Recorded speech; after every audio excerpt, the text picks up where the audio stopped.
In this video, we're going to discuss about the effective or RMS value. Alternating voltage हो या current हो, उसको कुछ values में मैग्नीट्यूड की टर्म्स में आपको डिफ़ाइन करना पड़ता है. तो जैसे मैंने जब एक्सप्रेशन लिखा था तो मैंने एक्सप्रेशन लिखते हुए भी आपको बताया था कि आपके पास ये वैल्यू होती है I = IM sin omega T. तो जिसमें IM है वो इसकी पीक वैल्यू होती है, रिप्रेजेंटिंग इट्स मैग्नीट्यूड, जो इसकी मैग्नीट्यूड को रिप्रेजेंट कर रहा होता है. हम लोग जो है एक इम्पॉर्टेंट चीज़ निकालना चाहेंगे, that is called the effective value या RMS वैल्यू कहलाती है, जिसको हम आम ज़बान में रूट मीन स्क्वायर वैल्यू भी कहते हैं. तो इसका एसोसिएशन क्या है? There is associated history to it कि इनिशियली जब इलेक्ट्रिकल इंजीनियरिंग में स्टार्ट हुआ तो we started with DC voltages and currents. और जो शुरू में आपके पास DC जनरेटर्स लगे, इसी तरीके से DC मशीनरी जो थी, DC लाइटिंग सिस्टम्स आए. विद टाइम पीपल रियलाइज़ कि DC को ट्रांसमिशन के इश्यूज़ की वजह से we eventually shifted to AC system, और आपके पास ऑल्टरनेटिंग वोल्टेजेस और ऑल्टरनेटिंग करंट्स आ गए. इन द मीन वाइल जो लोग ट्रेन किए गए या स्किल किए गए इन मशीन्स पे काम करने के लिए, they use to operate on the DC values. जो आपके पास मीटर्स थे वो DC वैल्यूज़ रिप्रेजेंट करते थे, DC वोल्टेजेस और DC करंट्स रिप्रेजेंट करते थे. तो जब उनको शिफ्ट करना पड़ा ऑल्टरनेटिंग वोल्टेजेस पे, तो सबसे पहली बात ये कि DC तो फिक्स होती है, it doesn't changes with time, where as alternating voltages और करंट्स जो होते हैं दे वर कॉन्स्टेंटली चेंजिंग. वो उनकी वैल्यूज़ जो हैं इंस्टेंट टू इंस्टेंट वेरी कर रही होती हैं. सो अगर आप किसी भी वैल्यू की बात करेंगे तो वो इंस्टेंटेनियस वैल्यू होती है, जो किसी लहजे या लम्हे पे होती है, उससे ज़्यादा वो आगे नहीं होती. तो फिर इसको जब आपने किसी एक टेक्नीशियन को समझाना है या एक आम लेमैन को समझाना है कि क्या वैल्यू होगी, तो you have to find equivalent. आपको इक्विवेलेंट फाइंड आउट करना था कि जी अगर ये DC वैल्यू है तो इसका इक्विवेलेंट वैल्यू जो है वो AC में क्या होगा, वो आपके लिए ज़रूरी था. तो इफ़ेक्टिव वैल्यू जो है वो आपको फाइंड आउट करते हैं. हम इस रिस्पेक्टिव में हम वोल्टेज की बात भी कर सकते हैं, हम करंट की बात भी कर सकते हैं, but I have selected the current as a value. और हमने ये कहा है कि आपके पास let's suppose effective value of 1 amp है, तो 1 एम्प की आपके पास इफ़ेक्टिव वैल्यू है. तो ये क्या करेगी? इसको मेजर करने के लिए ये कहा गया कि ये प्रोड्यूस करेगी heat in a certain number of ohms. आपके पास कोई लेट्स सपोज एक फिक्स आपके पास जो है इम्पिडेंस है of certain ohm value, let's suppose इसको मैं रेजिस्टेंस कह लेता हूँ, सर्टेन ओम वैल्यू जो है स्पेसिफिक है. So if you apply over A voltage, इसके ऊपर अगर आप लगाते हैं तो इसके अंदर करंट चलता है. तो जो जब इसके अंदर करंट चलता है तो वी ऑल नो दैट कि इट डिसिपेट्स हीट, और heat is given by I²R. इसके अंदर जो है हीट डिसिपेट होती है, और वो हीट जो है वो डिसिपेट है I²R के लिहाज से. वो सर्टेन एवरेज रेट होगा, जो ऑब्वियसली इसके अंदर जो हीट एनर्जी डेवलप हो रही है उसका सर्टेन एवरेज रेट. तो इसका जो एवरेज रेट है, सो अगर लेट्स सपोज आपने एक DC अप्लाई की और इसके अंदर जो है एक स्पेसिफिक एक 1 एम्पियर करंट चलाया, आपने जब DC अप्लाई की तो आपने 1 एम्पियर करंट चलाया, उसके नतीजे में ये हीट एनर्जी प्रोड्यूस हुई और उसका एक सर्टेन एवरेज रेट था.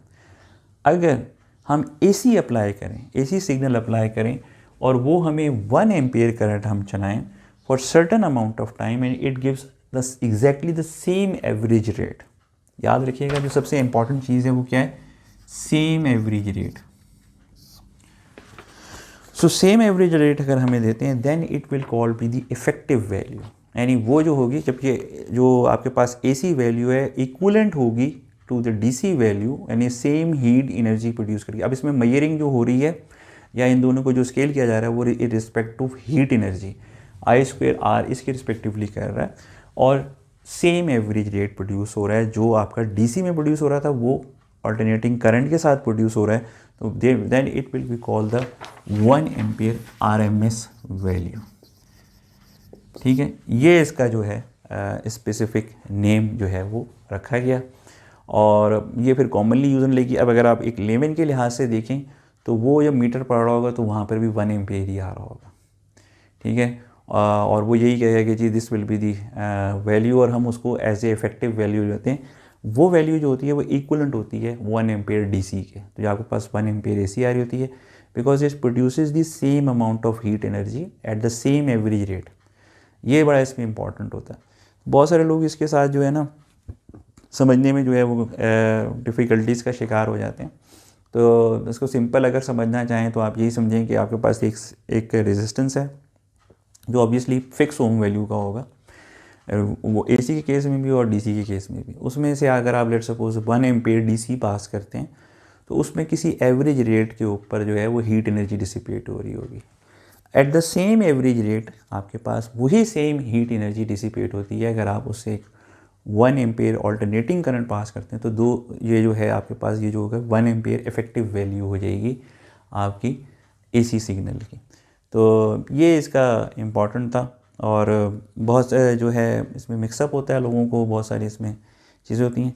अच्छा, इसका मेथड क्या है? Obviously it should be a method device किया गया। तो इस method consist of it's a very simple thing, 3 steps हैं। फर्स्ट ऑफ ऑल आप इसको स्क्वायर कर लेते हैं सिग्नल को, जो भी आपका सिग्नल होगा, जो AC सिग्नल आपके पास है, you take a square of original wave.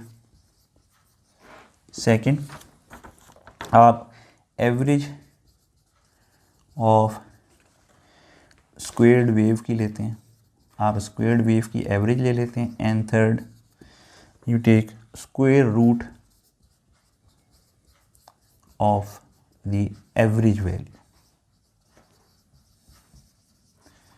तो अगर आपने लेट सपोज आपके पास ये जो ओरिजिनल सिग्नल है, लेट सपोज ये करंट सिग्नल है, आपने इसकी इफेक्टिव या average value effective value find करनी है या RMS वैल्यू फाइंड करनी है, तो सबसे पहले आप इसको स्क्वायर ले लेंगे इसका। Then you take a average ले लेंगे। एवरेज लेने का तरीका ये होता है कि जितने भी टाइम पीरियड जो जिसके लिए आपने उसको कंसिडर कर रहे हैं उससे डिवाइड कर देते हैं, ठीक है। तो उसके बाद जो आपके पास एवरेज आएगी, एवरेज वैल्यू की आप स्क्वायर रूट ले लेते हैं उस एवरेज वैल्यू का। Then that gives you the RMS value of the signal, जो आपके पास इनका जो वोल्टेज होगी या करंट होगा उसका। तो ये सेम सिंपल जो है इसका मेथड है। ये जो है थोड़ा सा एसोसिएट करता है इफेक्टिव वैल्यू या हमारे पास जो आपके पास एवरेज RMS वैल्यू होती है, रूट मीन स्क्वायर वैल्यू के साथ। In the next video we going to mathematically calculate it and see कि आपके पास क्या इवेंचुअली जो है फार्मूला आता है। This formula is very useful.